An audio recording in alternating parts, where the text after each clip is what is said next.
Yeah.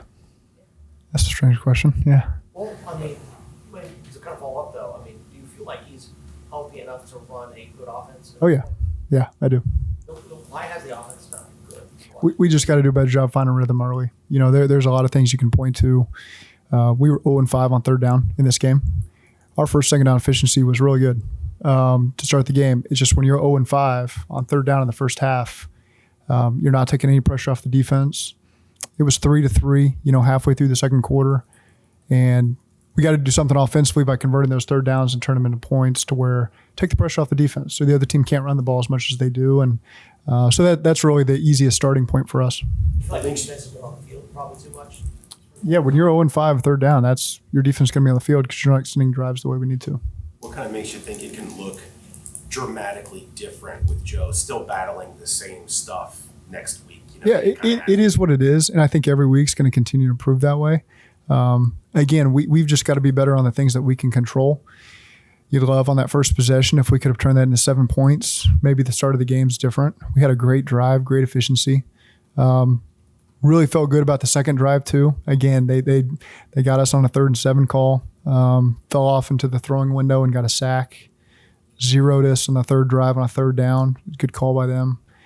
So again, those 3 drives, not being able to get more than 3 points is what hurt us. And again, put a lot of pressure on our defense. How can you combat teams that are obviously going to press the outside and rush the middle until Joe proves he can do else? I mean, how do you combat that? Yeah, we got to just continue to game plan for it. And again, I don't want to give all the answers in this room, right? Because then Arizona will just do it. But again, that's on us. That's on me, really, as a play caller, to find ways to get this team in the end zone earlier in the game, so that we can play better complementary football as a team.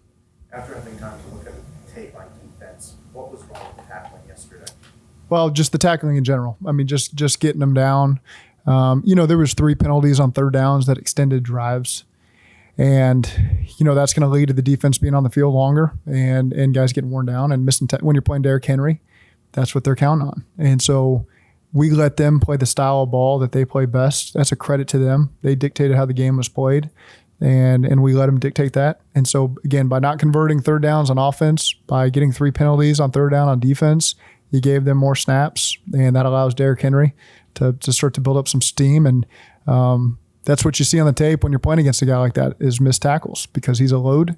He does a great job. We've done a better job in the past of, again, complementing each phase to where we keep him off the field, and just didn't do a good enough job of that yesterday.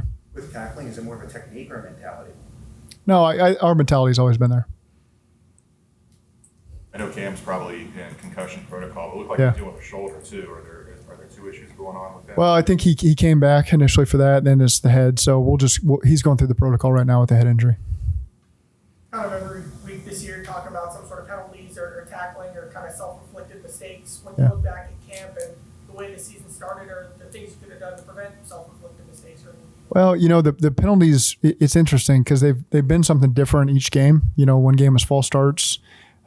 This one we had a defensive hold. We had an offside. We had a roughing, with the running back. And, we had a clip on a punt return when we were punting the ball. And so they're all different stuff. It's usually a different person each time. It's been stuff that's hurt us, so we got to do a better job of that. And I think our guys understand that. Did you get an explanation on Dak's roughing? Was it the hit itself of going after running back, or was it extracurricular? It was probably extracurricular. Was the one that you said the clip that was the one that they called, they originally called, it was on Tyson, right? Yeah. You and Darren were having a long conversation with the official. Did you think it was on Tennessee because they had called that, or were you just? I thought it was initially. Yeah, we just watched the whole pursuit down the field, and we thought initially that's what it was.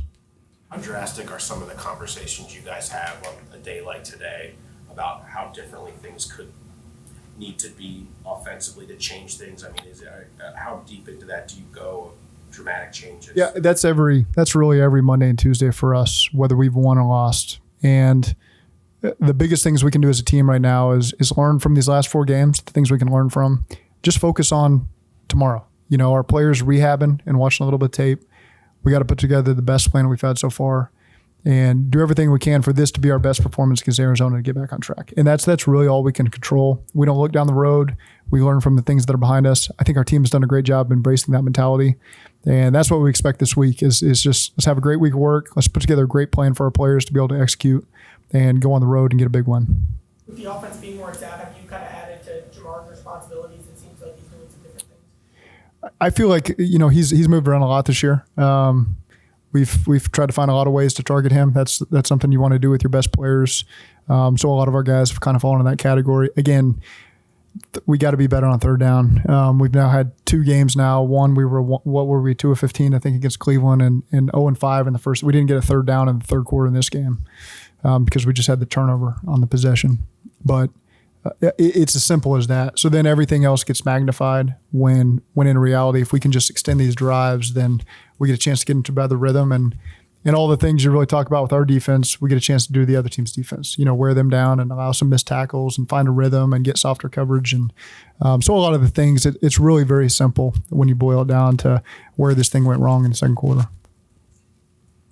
You referenced yesterday maybe there was a bit of complacency potentially after the Monday night game. Do you feel like that maybe that was an issue going into the game? No, I don't remember what I referenced, but had a chance to reflect back on the week and really felt like we had a good week and felt really good going into the game that it was going to be a good performance from our guys. And then just, again, there's always that period there in the second quarter where it's I think 3-3 with 7.5 minutes left in the quarter. And then you look up and it's 24-3 at halftime. And so that's an area right there where offense has got to find a way to get some points to put pressure on them. Defense has got to continue to stand up. And there's really just that 7-minute window where things really went south for us. When the offense was at its best last year, check down the Hayden and Samaje were huge, Mm-hmm. which were doing well. Has it been a challenge finding kind of the check down game with different personnel? We haven't hit a ton of checkdowns, but I'm not going to sit here and say that that's where the ball should have gone on a lot of them either. So he found one to Mixon for a good gain when we were backed up yesterday. I think we threw a screen for -3, and then Mixon got us about 11 back, I think, to get us into a 3rd and 4, so maybe 9-yard gain there. So there's been, I think we found them when they're there, when there's the opportunity for them. I'm not going to sit here and say, man, we should have thrown the check down a lot more in a lot of these concepts. That's not the way it's really played out for us. At 1-3, Zach, how much do you have to manage? The guys understood the expectation for the year. I know you understood the expectation. How much do you have to manage the disappointment of a slow start with this group? It's that those are things we talk about in the individual meetings, the unit meeting, the team meeting. I think our guys understand where we're at and what we have to do differently, and that really our focus is just on Arizona and playing our best game and finding a way to win, and then we'll be right back on track. So managing disappointment, these guys are pros and they're here for a reason, and they believe in each other and they believe in the process that we're undergoing. So I feel really good about where this team's at. And, I watched some of the post-game, interviews with these guys and love their responses. It shows that immediately in an emotional loss right there, just where their mind's at, it's at the right place. And I enjoy listening to those guys talk, and you got a lot of belief in our players when you hear them talk like that. Out of curiosity, what do you like when you're kind of watching those? What are you looking to see to make sure that when they're talking to us, that they're responding the right way? Yeah, just again, is it about the team and about things I can control and do better? I thought Jamar's was outstanding. Like, really, when you watch the 2.5 minutes he spoke, it's really leadership. He's reflecting a lot on when I get my opportunities, I got to find ways to be explosive, get in the end zone. We got to be more detailed, looking at the playbook, watching tape. Thought he was outstanding, and even you love the clip. I didn't totally understand the question he got asked. I don't know how I would have answered that. It just shows the confidence that he is that I'm going to get open and win. And when I get my opportunities, I got to do something with it. And so I love that. That's confidence in one of our best players. I thought he showed great leadership in his whole 2.5 minute response. Like, it was really, you're proud of our guys in those moments, because some guys can take those opportunities to really go off the rails. And Jamar's a great example of how our guys, our best players, handle it the right way. And I thought he showed great leadership there. Do you do that often? Do you watch that every No, it's not necessary after every game. There's times when, you're curious. I thought it was great in the locker room afterwards. Our players that talked in the locker room. it's disappointing. There's no, you go in there expecting to win the game. And so when you lose 27-3, it's initial frustration, obviously, when you walk off the field and disappointment. But once you're around the players in that environment where they're all surrounding you and you're listening to it, it's the confidence is reinstilled in you that we're going to be in great shape. And again, we just have to make the most of this week, and that's got to be where our focus is, and not worrying about what's down the road, not worrying about what our record is at this point. You have to learn from some of those games we've just had, because there's great moments to learn from, like we've had in years past. And I'm confident that our guys will be able to do that.